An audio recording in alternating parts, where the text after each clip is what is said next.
Di zaman purba Cina, Cordyceps sinensis merupakan bahan perubatan yang berkhasiat dan bernilai tinggi yang hanya digunakan oleh keluarga diraja.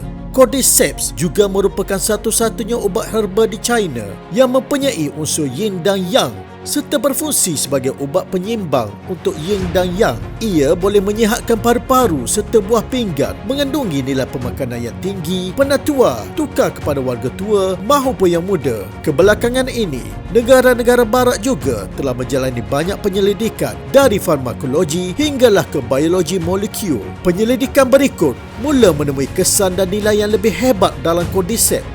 Kini, terdapat beberapa ubat baru di barat yang dihasilkan dari Cordyceps. Cordyceps sinensis, ia bukan ulat atau rumput. Ia adalah kombinasi serangga dan kulat. Pada musim dingin, kulat Cordyceps berubah dalam larva dan menggunakan tisu dalaman ulat sebagai nutrien untuk mencabarkan hyphae. Ini adalah bagaimana perkataan ulat musim dingin berasal. Pada musim panas, mycelium, dahan hyphae, akan bercambah dari kepala ulat musim dingin dan membiarkan kulat seperti rumput yang disebut rumput musim panas. Dari segi rupanya, Cordyceps berwarna kuning keemasan, kuning muda atau coklat kuning. Nilai pemakanannya yang unik menyebabkan ianya dikenali sebagai rumput suci oriental dan perubatan emas oleh batu dunia. Menurut analisis pakar, Cordyceps sinensis sendiri adalah kombinasi dari 5 elemen iaitu logam, kayu, air, api dan bumi. Musim dingin adalah matahari terbit, air berubah menjadi serangga, tanah. Musim panas adalah redup, api, tenang dan menjadi rumput, kayu.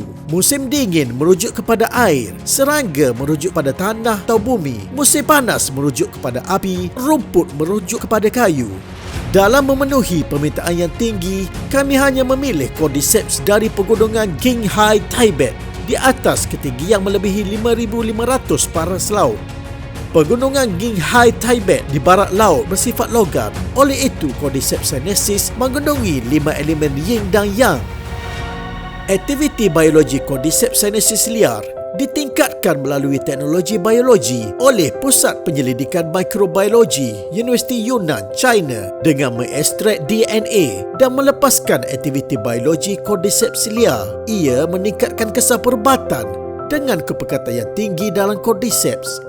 Kami mempunyai dasar kualiti standard yang tegas untuk setiap botol serbuk herbal Cordyceps.